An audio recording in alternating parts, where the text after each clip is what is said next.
आज हमारा वैदिक युग है। वैदिक राज समाज जिसके बारे में हम पढ़ रहे थे उसका चैप्टर है, उसका ही एक पार्ट वैदिक राज व्यवस्था, यानी वैदिक युग में जो राज व्यवस्था थी वो कैसी थी, आर्यों ने अपने समाज को चलाने के लिए जो व्यवस्थाएं थी वो कैसी बनाई थी, उसके बारे में हम जानेंगे। पहले तो ये जानते हैं कि आर्य आखिर थे कैसे और कहां से कहां तक उनका जैसे साम्राज्य विस्तार हो गया था। जितना बड़ा साम्राज्य होता है उतनी ज्यादा जरूरत होती है उसको संभालने वाले की। ठीक है, साम्राज्य जानने के लिए एक रफली मैप बनाएंगे।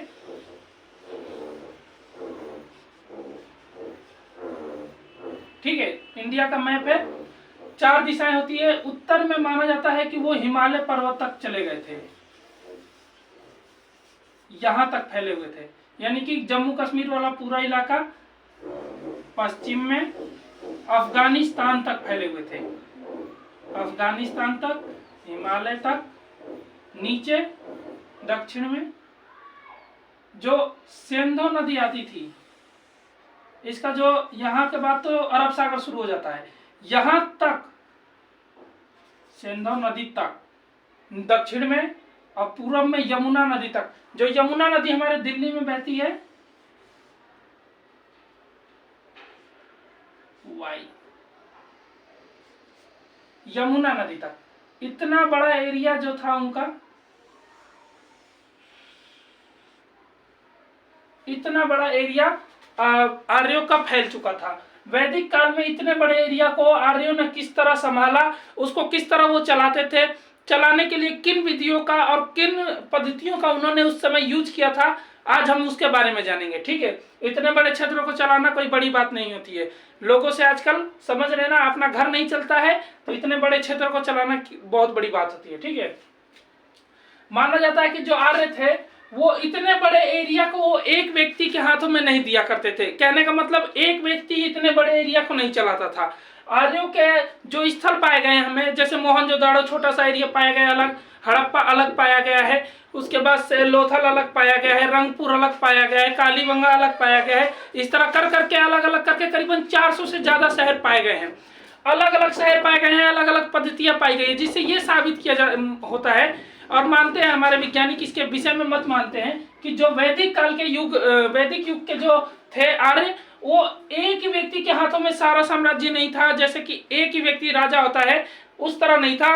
वो सब अपना छोटे छोटे इलाकों पर कब्जा कर लिए थे और छोटे छोटे इलाकों को चलाते थे। ठीक है, वो शांति प्रिय नहीं थे, लेकिन आक्रमणकारी जरूर थे, मगर वो फिर भी एक दूसरे पर आक्रमण नहीं किया करते थे। ठीक है, आंतरिक कलह था उनके अंदर भी, आंतरिक कलह हर किसी में होता है, मगर उनके अंदर इतना ज्यादा आंतरिक कलह नहीं था कि वो एक दूसरे पर आक्रमण किया करते थे बात बात पे, मगर थोड़ा थोड़ा एरिया पकड़ के और वो उसको सुचारू रूप से चलाते थे।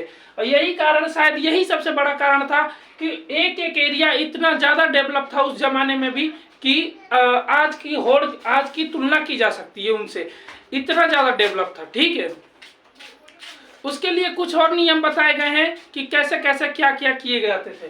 तो पहला तो आता है राजनीतिक संगठन, कि आर्यों का जो वैदिक युग था उसमें आर्यों का राजनीतिक संगठन कैसा था।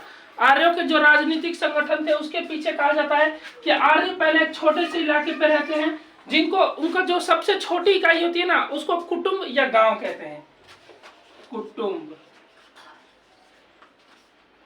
स्लैश गांव। आज की भाषा में आप समझ सकते हैं, गांव जिसको हम कहते हैं उसको ही वो कुटुंब कहा करते थे। सबसे छोटा होता था कुटुंब, कुटुंब के अंदर जो उसका हेड हुआ करता था, जैसे अभी घर में कौन हेड होता है, हमारे पिताजी हेड होते हैं, दादाजी होते हैं तो दादाजी हेड होते हैं। ठीक है, तो उनका मतलब कहना माना जाता है, उनके हिसाब से घरों में काम होता है। ठीक है, इस हिसाब से जो कुटुंब था उस समय उसका भी हेड वो हुआ करता था, मतलब जैसे गृहपति उनको कहा जाता था। गृहपति, पति का जो हम नाम लगाते हैं ना कि हमारे पति हैं, स्वामी है, पति का अर्थ वही होता है जो हमारी रक्षा कर सकता है, जो हमारे देखभाल कर सकता है। ठीक है, तो वही जो होता है गृहपति होता था।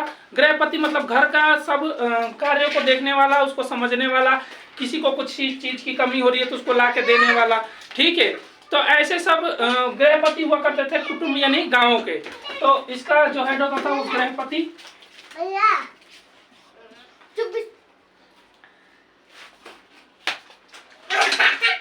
गृहपति होता था। ठीक है, गृहपति के बाद इससे जब कई गांव मिल जाते थे तो वो गोप बन जाते थे।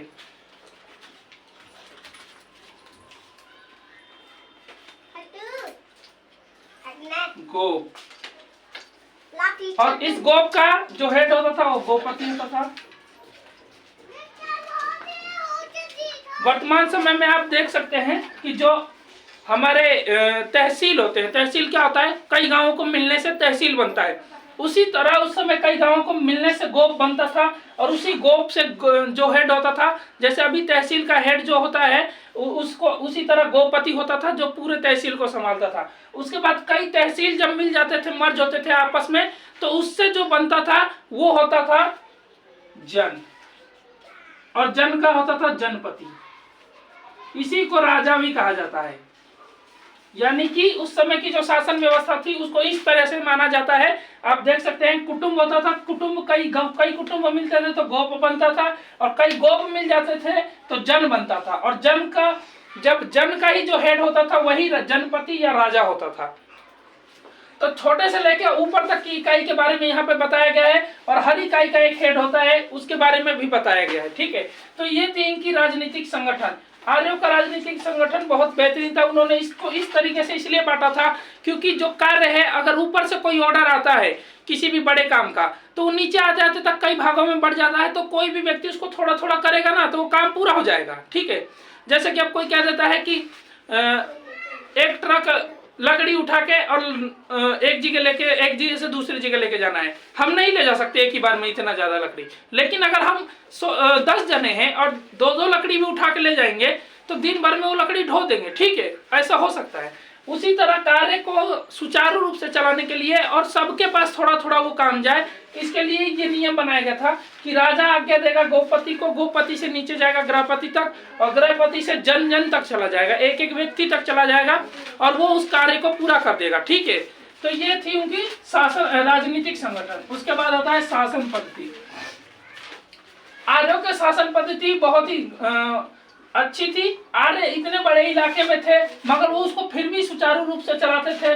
आर्य जब आए थे तो कहा जाता है कि वो आक्रमण करके आए थे। ठीक है, वो आक्रमणकारी थे, आक्रामक थे, युद्ध करना और युद्ध कौशल उनके अंदर बहुत ज्यादा था। लेकिन जब वो आके इधर बसे तो इधर उन्होंने बहुत सारी चीजों का शुरुआत की। उन्होंने यज्ञ सबसे ज्यादा किए। ठीक है, तो शासन पद्धति में उनके यज्ञों को भी रखा जाता है। उन्होंने राजाओं का चयन करना शुरू कर दिया। वैसे तो राजनीतिक व्यवस्था थी यहाँ पे, मगर कई मतों में माना जाता है कि यहाँ पे गणतांत्रिक व्यवस्था भी थी। ठीक है, तो जो वैदिक युग के आर्य थे उनका जो शासन पद्धति था उसमें एक मत ये भी कहा जाता है कि वो उनकी जो 10 राज्य युद्ध हुआ था, 10 राज्य युद्ध, 10 राज्य युद्ध, 10 राज्य युद्ध क्या था इसके बारे में कहा जाता है कि जो उनका एक राजा था उस सप्त सिंधु यानी यहाँ सिंधु नदी के तट पर एक आर्य राजा था, और उसने भारत के 10 राज्य जो पहले से अनार्य थे, अनार्य किसको कहा जाता है, जो पहले से भारत के थे, उनके 10 राजाओं को अकेले ही इस राजा ने हरा दिया था। इसका नाम सुदास था, सुदास। ठीक है, इस राजा ने अकेले 10 राजाओं को हराया था, इसीलिए इस युद्ध को 10 राज्य युद्ध कहा जाता है। ठीक है, तो ये शासन पद्धति उनकी अच्छी थी। वो युद्ध कौशल में बहुत बेहतरीन थे, अच्छी तरह से युद्ध लड़ा करते थे। ठीक है, वैदिक व्यवस्था में ये शासन पद्धति थी। तीसरा पॉइंट आता है राजा, अधिकारी एवं कर्तव्य। यानी राजा का और अधिकारी का क्या कर्तव्य होता था। ठीक है, राजा का कर्तव्य सबसे बड़ा वैदिक काल में बताया गया है कि राजा का मूल कार्य उसको राज्य की रक्षा करना, राजा प्रजा की रक्षा करना, उसकी संपत्ति की रक्षा करना। और सबसे बड़ी बात कही गई है वैदिक काल में कि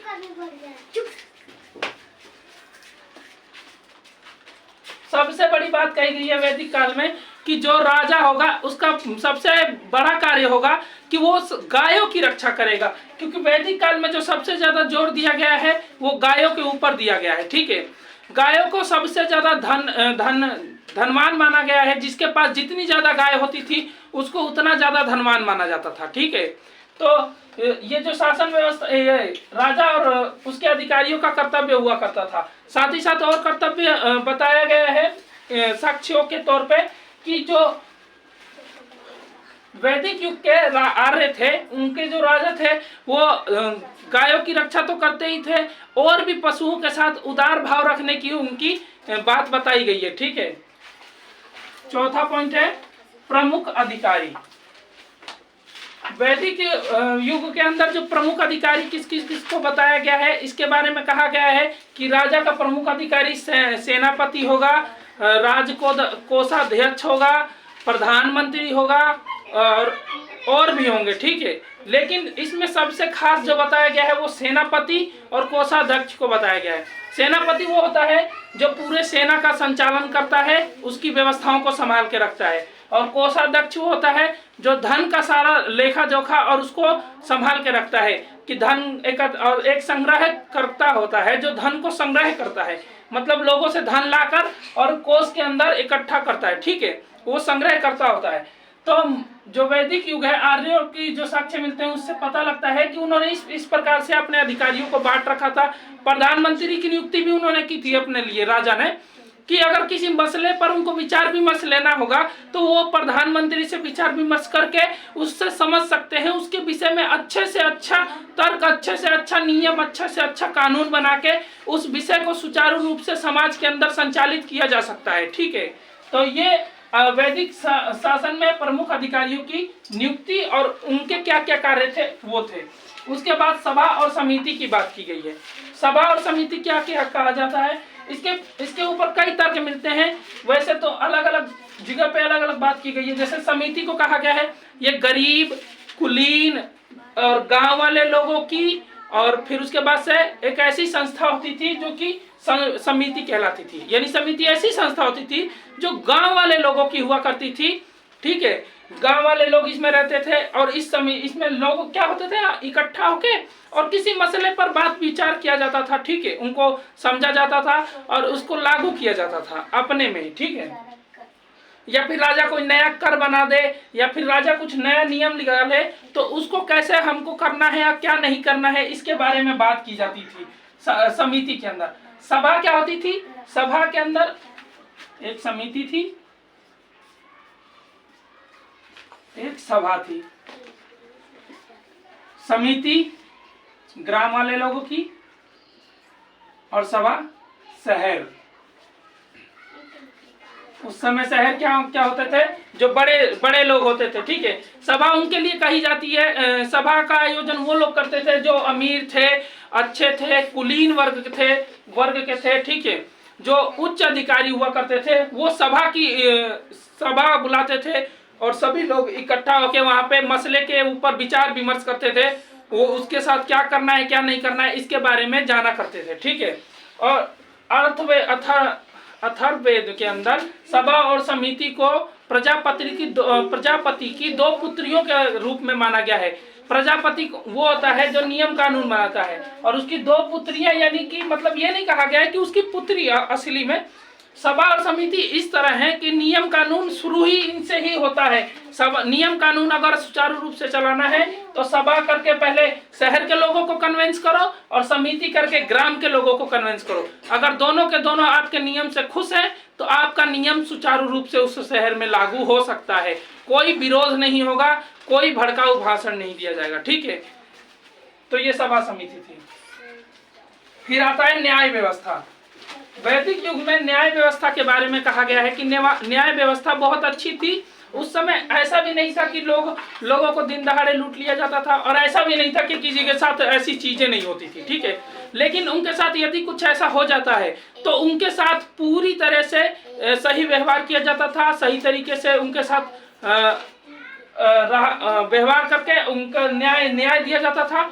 न्याय व्यवस्था अच्छे तरीके से चलती थी। ठीक है, इसके पीछे कई कारण थे कि जो वैदिक युग था उसके अंदर जो न्याय के लिए न्यायपति, जो मतलब न्याय का न्यायाधीश होता है, उसकी नियुक्ति की जाती थी।